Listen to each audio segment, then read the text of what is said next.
আমি খুব একটা সামনে আসি না, যা করার আড়ালে থেকেই করি। আপনি যদি খুব বিচক্ষণ না হন তাহলে ভুল ধরতে পারবেন না। আপনারা আপনাদের মালামাল গুছিয়ে নিন। কিছু ফেলে গেলেন কিনা দেখে নিন। অনেকে অনেক কথাই বলেছে যে আমাকে দিয়ে অনেক কিছু হবে না। আমার কাছে মনে হয়েছে যে আমি পারবো। অনেকদিন থেকেই আমার একটা পাহাড় কেনার শখ। কিন্তু পাহাড় কে বিক্রি করে আমি তা জানি না। আসসালামু আলাইকুম। বাংলাদেশ বেতার, রাজশাহী। আমি মুসা আকন্দ। আমার জন্ম বেড়ে ওঠা একদম অজপাড়া গাঁয়ে, নাটোরের প্রত্যন্ত অঞ্চলে আমার বাড়ি। আমাকে এখন মূলত মানুষ আবৃত্তিকার বলে চেনে, জানে। কিন্তু এই যাত্রাটা আসলে সহজ ছিল না, কখনোই সহজ ছিল না। বেশ কঠিন একটা যাত্রা ছিল। ২০১৬ সালে আমি নাটোর শিল্পকলা একাডেমিতে সঙ্গীত শিল্পী হতে গিয়েছিলাম। কিন্তু আমি আসলে শিল্পী হতে পারলাম না, সঙ্গীত শিল্পী হতে পারলাম না। আবৃত্তিকার হয়ে গেলাম। মাসুম রেজা ভাই, উনি আমাকে সাংবাদিকতায় নিয়ে আসলেন এবং উনি আমাকে বললেন যে, "মুসা, তোমার তো ভয়েস অনেক ভালো।" একটা কথা বলতে হয়, সাংবাদিকরা কিন্তু বেশ সাহিত্যমনা হয়। তো নাটোরের যতগুলো প্রবীণ সাংবাদিক আছেন এবং যারা মূল গণমাধ্যম কর্মী আছেন, সবাই বেশ মানে সাহিত্যপ্রেমী। তো ওনাদের আসলে খুব স্নেহ, ভালোবাসা আমি পেয়েছি এবং ওনাদের সাথে থেকে আমি শিখেছি কিভাবে কথা বলতে হয়, আবৃত্তি করতে হয়। ২০২০ সালে আমি এডিটর হিসেবে কাজ করতাম আ একটি পত্রিকায়। তো সেই পত্রিকায় আমি জিমেইল চেক করছি। একটা জিমেইল আসলো একটা কবিতা। তো সেই কবিতার নাম ছিল 'নোনা ধরা এপিটাফ'। কবির নাম নাজির নাহার। আ আমি সেই কবিতাটা পড়ি, পছন্দ হয় আমার। আমার ভীষণ ভালো লাগে। আমি কবি নাজনীন নাহার আপুকে খুঁজে, খুঁজে মেসেজ দিলাম যে, "আপু, আমি এই কবিতাটা আবৃত্তি করতে চাই।" তো তিনি বললেন যে, "আপনি কি আবৃত্তিকার?" আমি বললাম যে, "না, আমি আবৃত্তিকার না, আমি শিখছি।" তো উনি বললেন যে, "কিছু মনে করবেন না। আপনার আবৃত্তির কোনো ভিডিও থাকলে আমাকে একটু দিন।" তো আমারই নিজেরই লেখা একটা কবিতার অংশবিশেষ ছিল এরকম, "তোমার পথের পথিক আমি নই, কেউ না আমি এই সমাজের।" তো এরকম একটা রেকর্ড ছিল, আমি সেটা পাঠালাম আপুকে। আসলে কারো কণ্ঠের প্রশংসা যে এত সুন্দর করে করা যায়, আমার জানা ছিল না। উনি আমাকে স্বপ্ন দেখাতেন যে, "আপনি এটা করবেন, ওইটা করবেন।" আসলে আমার কাছে মনে হতো, যেই গ্রামে আমি বড় হয়েছি, যেই গ্রামে আমার বেড়ে ওঠা, আসলে ওই গ্রামের ছেলেকে মানুষ এভাবে পছন্দ করবে, এভাবে নিবে, এটা হতেই পারে না। কিন্তু উনি আমাকে বলতেন, "আপনি নিয়মিত আবৃত্তি করেন।" তো ২০২০ সালেই আ আমি সাংবাদিক পরিচয় আমার গ্রামে বদলে গেল। রাতারাতি বলতে পারেন যে আবৃত্তিকার হয়ে গেলাম এবং সেই সাথে ২০ সাল থেকেই ডকুমেন্টারি, বিজ্ঞাপন, এরপরে ডাবিং, এগুলোতে কাজ করার সুযোগ হয়েছে। এখন এই যে ২৬ সাল চলছে। তো ২০ সাল থেকে ২৬ সাল পর্যন্ত আমি শুধু আমার আবৃত্তি নিয়েই আছি। স্ট্যামারিং বা তোতলানো, এইটা আসলে আমার জন্মগত ছিল। এটার জন্য অনেক কথা মানে অনেক কথা শুনতে হয়েছে আমার।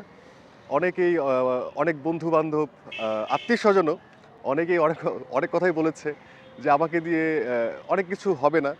বা আমি যখন সঙ্গীত করতাম তখনও অনেকেই বলতেন যে, "তুমি তো তোতলা, তোমাকে দিয়ে এটা হবে না। তুমি অন্য কিছু করো, ট্রাই করো।" কিন্তু আমার একটা মানে গুণ বলতে পারেন যে আমি কোনো কিছু যদি একবার শুনি, হুবহু সেভাবে আমি বলতে পারি। তো রাজশাহী বেতারের মানে কয়েকটি লাইন আমার মানে ভীষণ ভালো লাগে। "আসসালামু আলাইকুম, বাংলাদেশ বেতার, রাজশাহী।" মানে মানে কত চমৎকারভাবে বলতেন। রেডিও শুনতাম আমরা। তো ওইটা আসলে ভালো লাগা ছিল এবং আম ২০১৪ সালে আমার কাছে মনে হয়েছে যে আমি পারবো। রাজশাহী বেতার যখন ছোটবেলায় শুনতাম তখন খুব গম্ভীর একটা কণ্ঠ আসতো ভেসে এরকম, "আসসালামু আলাইকুম, বাংলাদেশ বেতার, রাজশাহী।" এরকম গম্ভীর একটা কণ্ঠে আসতো এবং আরো বেশি হয়তো সুন্দর লাগতো। আমারও খুব কৌতূহল জাগতো। আসলে এই ছোট্ট একটা রেডিওর মধ্যে মানুষ কথা বলছে অথবা আমি ওই ফোনে ইয়ারফোন দিয়ে রেডিও কানেক্ট করে আমি শুনছি। বেশ ভালো লাগছে।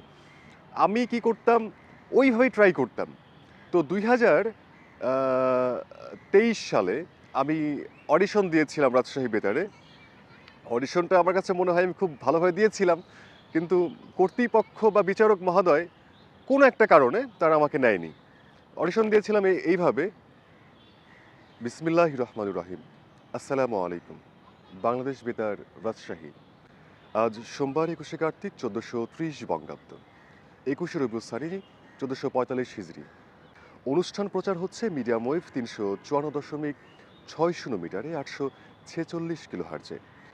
আমাদের নাটোরের উত্তরা গণভবনে আমরা বসে আছি। সেখানে মাহবুব ভাই ছিলেন এবং আরও আমার কিছু বন্ধু-বান্ধবও ছিল। এখানেই মাহবুব ভাই বলে ফেললেন যে, "মুসা, রেলওয়েতে এই অ্যানাউন্সমেন্ট কিভাবে দেয়? তোমার কণ্ঠে শুনতে চাই। তুই একটু বলো।" তো ওই ভিডিওটা আপনারা খেয়াল করলে দেখবেন আমি আবার শখের বশে মানে বছরে ১ আধ দিন করে পান খাই। তো সেই পানও চিবাচ্ছিলাম আমি। তো ওই পান খেতে, খেতেই আমি বলে ফেললাম। আর পাশ থেকে মাহবুব ভাই ভিডিও করেছে। আ এইভাবে বলছিলাম, "ঢাকা থেকে ছেড়ে আসা আন্তনগর কুড়িগ্রাম এক্সপ্রেস ট্রেনটি আর অল্প সময়ের মধ্যে নাটোর রেলওয়ে স্টেশনের ১ নং প্ল্যাটফর্মে এসে দাঁড়াবে। সম্মানিত যাত্রী সাধারণ, আপনারা আপনাদের মালামাল গুছিয়ে নিন। কিছু ফেলে গেলেন কিনা দেখে নিন।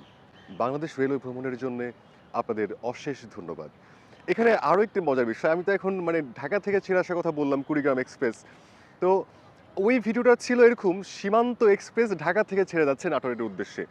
আসলে সীমান্ত এক্সপ্রেস ঢাকা থেকে ছাড়ে না, সীমান্ত এক্সপ্রেস ছাড়ে হচ্ছে খুলনা থেকে। তো এটাও একটা বিতর্কিত হয়ে গেল এবং আ দেখলাম এটা বাংলাদেশ রেলওয়ের ওই কয়েকটা পেজ থেকেও আপলোড দেয়া হয়েছে এবং ক্যাপশন দেয়া হয়েছে, "আপনি যদি খুব বিচক্ষণ না হন তাহলে ভুল ধরতে পারবেন না।" তো ও এইটা একদম ভাইরাল হয়ে গেল। মানে ফেসবুক খুললেই এই ভিডিওটা আসছে। আমিও অবাক হয়ে গেলাম। এবার অনেকেই গালাগালি করছে। আবার বেশিরভাগ মানুষই বলছে যে দারুণ কণ্ঠ এবং খুব ভালো হয়েছে। তো আ তারপর আমি একটা ভিডিও মানে ভিডিও করলাম এরকম যে, আসলে আমি রেলওয়েতে ভয়েস দেই না। ওইটা একটা আড্ডাতে করা হয়েছিল। এটা কেউ সিরিয়াস ভাবে নিবেন না। ভুল ত্রুটি ক্ষমা করবেন। আসলে ক্যামেরার সামনে কথা বলতে আমার ভয় লাগছে। কিন্তু ক্যামেরার পেছনে কথা বলতে গেলে আমার আমার ভয় লাগে না। আর বিশেষ করে বলতে হয় যে, আমি তো যেহেতু তোতলানো একটা ছেলে ছিলাম, এখন আমি মানে আমার কথা আটকে যায়। আপনি হয়তোবা আঁচ করতে পারছেন। কিন্তু মাইক্রোফোনের সামনে যখন আমি দাঁড়াই তখন আমার কথা আটকায় না। আমি বেশ এনজয় করি এবং আমার এটা ভেবে ভালো লাগে যে যেই ছেলেটা একসময় কটাক্ষের শিকার হতো, সেই ছেলেটার কথা এখন মানুষ শুনছে। এটা আমার জন্য বড় পুরস্কার স্বরূপ। আমার খুবই পছন্দের একটা কবিতা আছে। সেটা হচ্ছে কবি নাজনীন আপুর লেখা 'মেকি মানুষ' কবিতা। এটা আ এই কবিতাটা আপু লিখে ফেসবুকে আপলোড দেয়। আপলোড দেবার সঙ্গে, সঙ্গে আমি পড়ি। পড়ার পরে আমার কাছে মনে হলো এটা দ্বৈত কণ্ঠের হতে পারে। তো আমি সঙ্গে, সঙ্গে আবৃত্তি করলাম। এরকম ছিল কবিতা, "কে? এই কে ওখানে? আমি। আমি কে? আমি, আমি। দেখি এদিকে আসো। না, ওদিকে আসা যাবে না। কেন? আমি খুব একটা সামনে আসি না, যা করার আড়ালে থেকেই করি। আরে বাবা, সামনে কেন আসো না?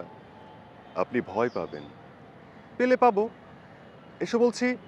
প্লিজ, এভাবে আমায় বিরক্ত করবেন না। আমার ভেতরে থাকাটাই শ্রেয়। আরে বাহ! বেশ তো, শুদ্ধ বচন। বলছি সামনে এসো, এসো বলছি। আলোতে আমি তোমার মুখটা দেখতে চাই। আর কেনই বা তুমি এভাবে আমায় বিরক্ত করছো? আমি কোথায় আপনাকে বিরক্ত করছি? আপনিই তো আমার প্রভু। প্রভু? মানে কি? এই বলো তো, তোমার নাম কি? তোমার নাম পরিচয় বলো। আমার নাম পরিচয় আপনার পছন্দ হবে না। পছন্দ হোক না হোক তুমি বলো।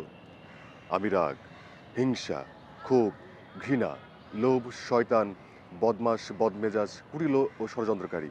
আমি উন্মাদ এক হায়না। হায় হায়! কি বলো? না, না, আমার সামনে তোমাকে আসতে হবে না। তুমি আড়ালেই থাকো। সফলতার সংজ্ঞাটা একটু ভিন্ন আমার কাছে। ধরুন ২০২১ সালেও আমি বলতাম যে আমি মুসা আকন্দ সফল। কারণ আমার তো ইচ্ছে ছিল ভয়েস নিয়ে কাজ করব, আমি টাকা উপার্জন করব। মূল সফল বলতে আমি যেটা বুঝি যে মা-বাবা, স্ত্রী, সন্তান সবাইকে নিয়ে একসঙ্গে থাকা এবং আ মানুষের জন্য কিছু করা, তবেই মানুষ সফল। তোমার পথের পথিক আমি নই। কেউ না আমি এই সমাজের। তোমাকে ভেবে মন্দ কাজটি বেছে নিতে হয় তোমার চাহিদা আছে বলে। আসলে কবি হিসেবে স্বীকৃতি আমি কখনোই পেতে চাইনি, এখনো চাই না, ভবিষ্যতেও চাইবো না। যারা তথাকথিত মানে জনপ্রিয়তা পাওয়ার লোভে মানে মনে যা চাচ্ছে তাই করছে। আ আসলে এইভাবে সাময়িক সময়ের জন্যে মানে পরিচিতি পাওয়া যাবে কিন্তু এটাকে টেকসই করা যাবে না। আমি এই যে কথা বলছি আপনার সাথে, আমার যে মানে এক্সপ্রেশনটা আপনি দেখছেন, মানে একটু মানে বডি ঘোরালেই বা একটু তাকালেই, ঘাড় নিচু করলেই যে আওয়াজটা বের হয়, যে মানে এক্সপ্রেশনটা আসে, এটা এআই সম্ভব নয়। মানুষের মতো করে মানে এক্সপ্রেশন দেয়া, মানে আবেগ, অনুভূতি, ভালো লাগা, ভালোবাসার সবকিছু সংমিশ্রণ করে বলাটা এটা এআই এর পক্ষে সম্ভব না। মানুষ ভুলটাই পছন্দ করে। মানুষ একদম পারফেক্টলি কোনো কিছুকে পছন্দ করে না। তো এআই একদম পারফেক্ট দিতে চায়। যে কারণে এআই টিকে থাকবে না এই ইন্ডাস্ট্রিতে। এখন অনেকেই মানে বিজ্ঞাপন বলুন বা আবৃত্তি করাচ্ছে, গান করাচ্ছে। তাই বলে কি আমরা ওই অ্যান্ড্রু কিশোর, হেমন্ত, কি বলে জেমস, আ আসিফ আকবর মানে এই সমস্ত কালজয়ী শিল্পীদেরকে কি আমরা কি ভুলে যাব? আমরা কখনোই ভুলতে পারবো না। এনারা আসলে এনাদের জায়গাতেই থাকবে। অনেকদিন থেকেই আমার একটা পাহাড় কেনার শখ। কিন্তু পাহাড় কে বিক্রি করে আমি তা জানি না। যদি তার দেখা পেতাম, দামের জন্য আটকাতো না। আমার নিজস্ব একটা নদী আছে। সেটা দিয়ে দিতাম পাহাড়টার বদলে। কে না জানে, পাহাড়ের চেয়ে নদীর দামই বেশি।